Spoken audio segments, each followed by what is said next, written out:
आप लोगों को आवाज क्लियरली आ रही है?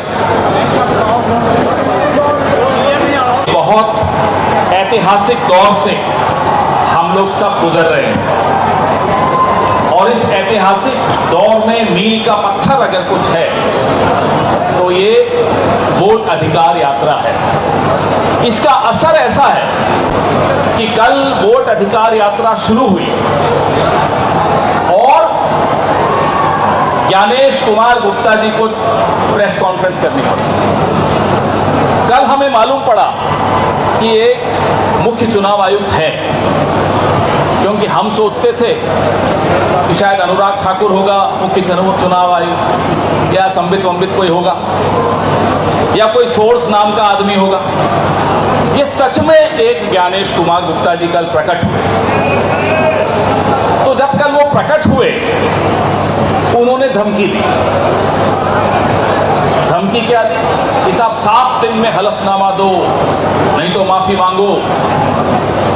ज्ञानेश कुमार गुप्ता जी भूल जाते हैं कि धमकी से वो काम करते होंगे, वो डरते होंगे। हम लोग धमकियों से न डरते हैं न काम करते हैं आपकी धमकियों में।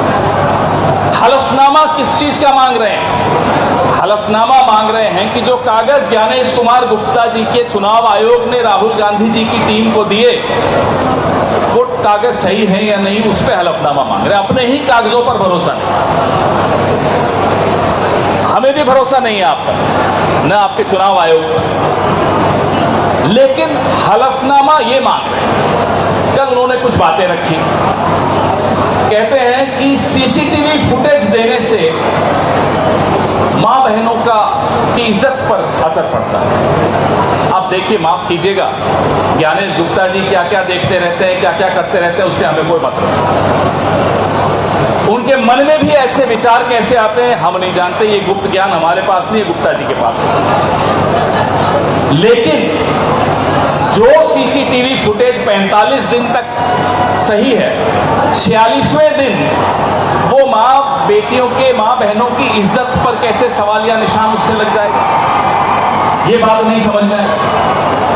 और अगर सीसीटीवी फुटेज से किसी की इज्जत का हनन होता है तो करोड़ों रुपए खर्च करके सीसीटीवी का बंदोबस्त क्यों किया?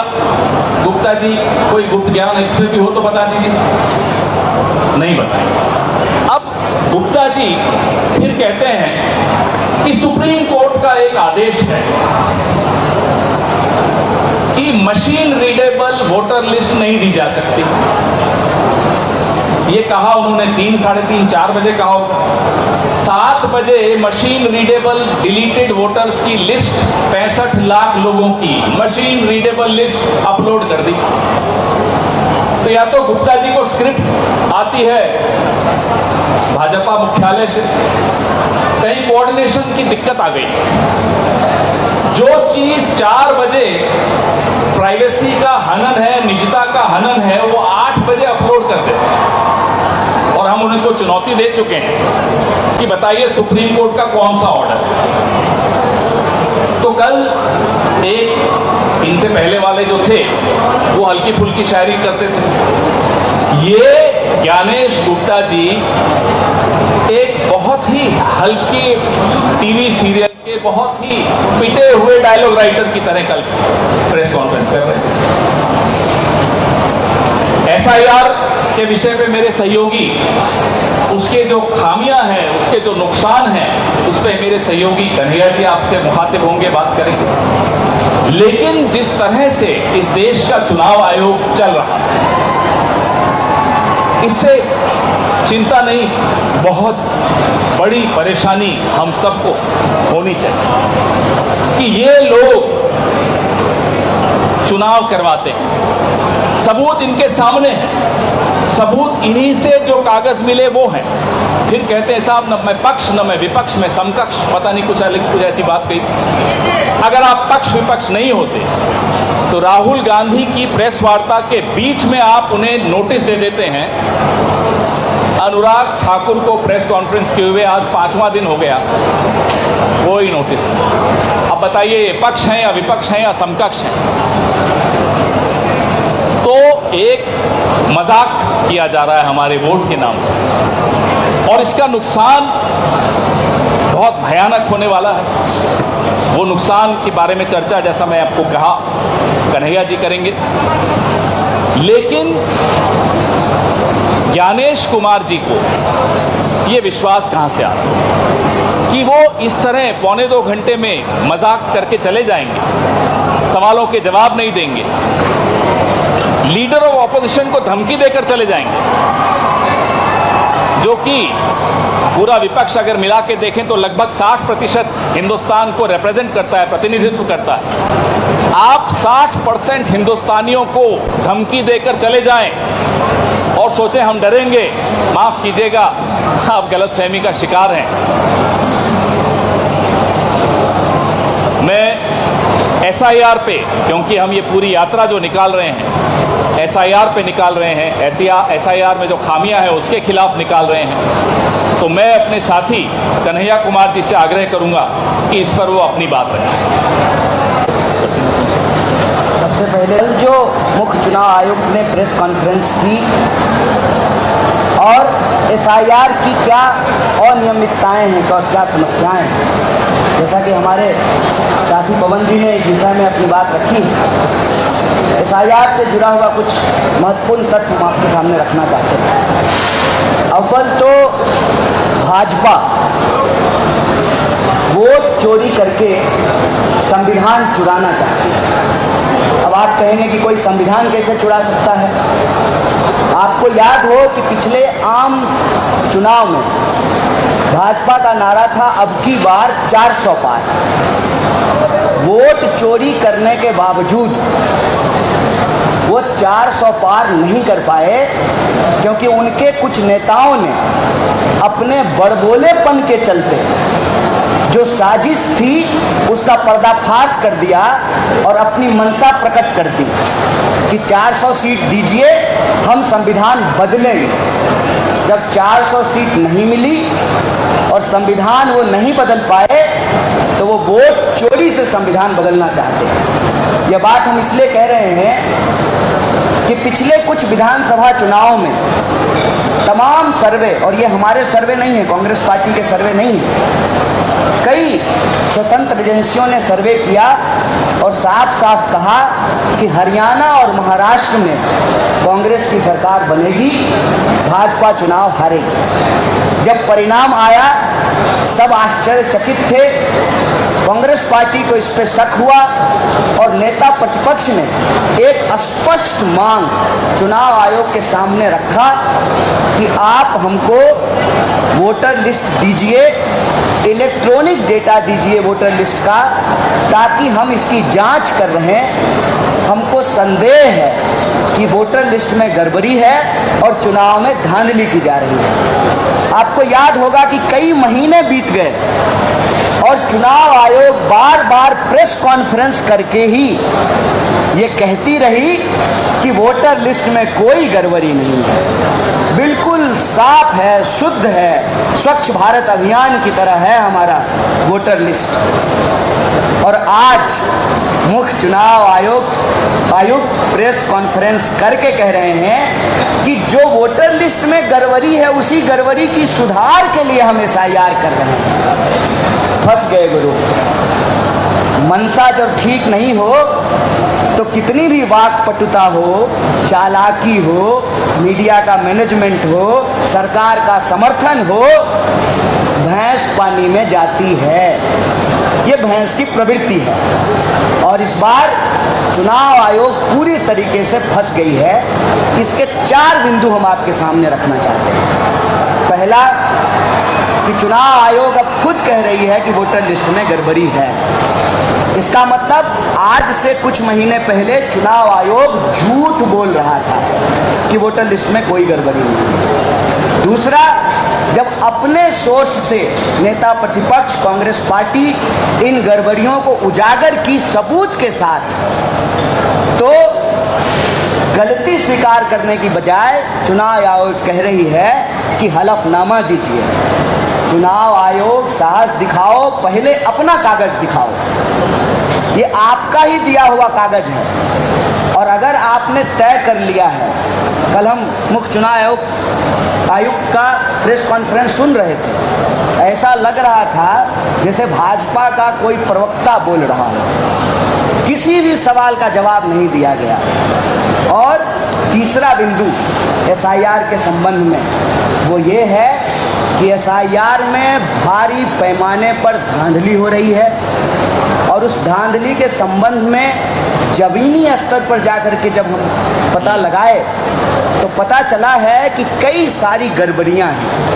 पहली गड़बड़ी ये है कि सारे बीएलओ सारे घरों पर घर घर जा कर के फॉर्म नहीं भरवा रहे हैं और ये हम पूरी जिम्मेवारी से बोल रहे हैं। दूसरा कि जो चुनाव आयोग है वो सिर्फ और सिर्फ देश की जनता के आंख में आंकड़े झोंकना चाहती है।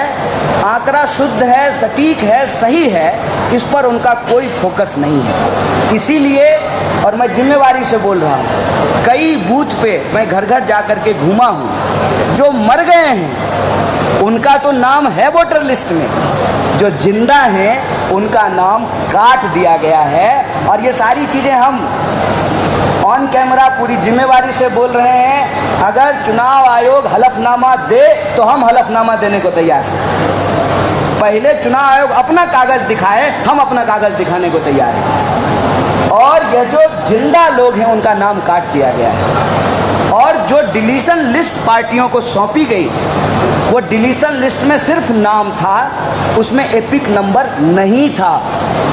और यह जब बात सुप्रीम कोर्ट को बताई गई तो ऑनरेबल सुप्रीम कोर्ट ने यह आदेश जारी किया कि आप जिनका भी नाम काटे हैं इसकी जानकारी उस व्यक्ति को आपको देनी पड़ेगी। दूसरा, यह सर्चेबल डाटा होना चाहिए।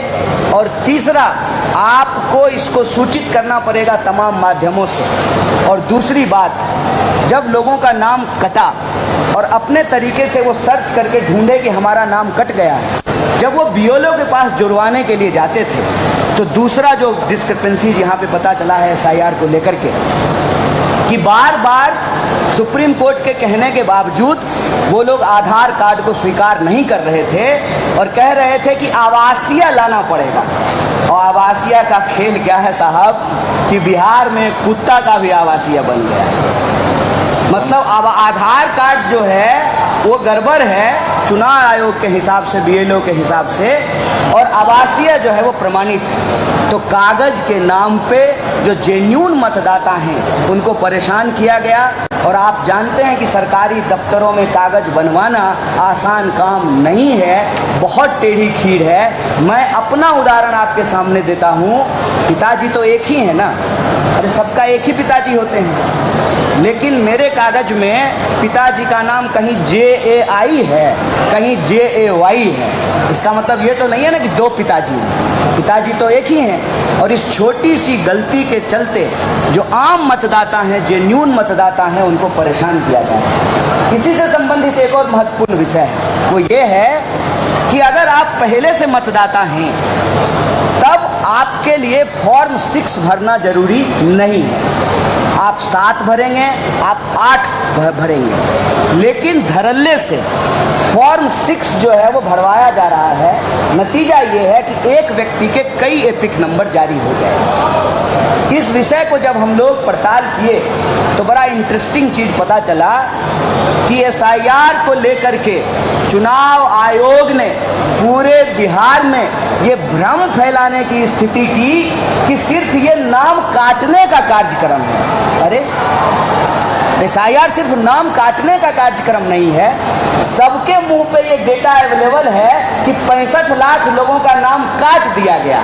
हम चुनाव आयोग से पूछना चाहते हैं कि 65 लाख लोगों का नाम आपने काटा, इतने महीनों के एक्सरसाइज के बाद आपने कितने लोगों का नाम उसमें जोड़ा है, इसका डेटा आपको प्रकाशित करना चाहिए। एसआईआर सिर्फ और सिर्फ काटने का नहीं, जोड़ने का भी कार्यक्रम है और चुनाव आयोग के पास इसका कोई डेटा नहीं है। और आखिरी बिंदु, ये सब देख करके यही समझ में आता है कि चुनाव आयोग की मंशा साफ नहीं है। चुनाव आयोग इस देश के सर्वोच्च नेता जो अपने आप को कहते हैं, उनका चेहरा चमकाने में ज़्यादा बिजी है। चुनाव आयोग का ध्यान शुद्ध मतदाता, सटीक और साफ मतदाता सूची बनाने में नहीं है। हम चुनाव आयोग से मांग करते हैं कि अगर आपकी मंशा साफ है तो आप सही डेटा प्रकाशित कीजिए, शुद्ध वोटर लिस्ट तैयार कीजिए और एसआईआर के नाम पर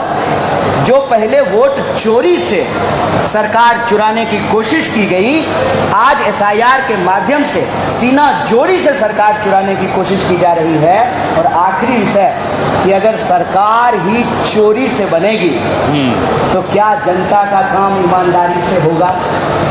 और जनता का काम यदि ईमानदारी से नहीं होगा तो आप हमें बताइए कि इस देश की गरीब गुरबा जनता, जिसके पास एकमात्र अधिकार है वोट का अधिकार, जिसके बदौलत वो अपने रोजी रोटी, कपड़ा, मकान, शिक्षा, स्वास्थ्य, बिजली, पानी और अधिकारों की रक्षा कर सकती है, उस जनता के सामने क्या विकल्प है? मसलन अगर सरकार ही चोरी से बनेगी तो नेता को क्या फर्क पड़ता है?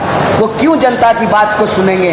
उनको जब मालूम है कि जब चोरी से ही प्रधानमंत्री और मुख्यमंत्री बनना है तो वो जनता के सवालों को क्यों सुनेंगे? चोरी से बनी हुई सरकार जनता का काम ईमानदारी से नहीं करेगी। इसीलिए हम बिहार की जनता से अपील करते हैं, एसआईआर वोट चोरी का एक सीधा तरीका है, ये सीना जोड़ी है, इसके खिलाफ अपनी आवाज़ को बुलंद कीजिए। वोट का अधिकार रहेगा तो आपका रोजी रोटी का अधिकार भी बचेगा। जब सरकार बनेगी ईमानदारी से तभी तो माई बहन योजना लागू होगा, तभी तो नौजवानों को रोजगार मिलेगा, तभी तो जो है लोगों को पेंशन मिलेगा, तभी तो किसानों को उनके फसल का दाम मिलेगा।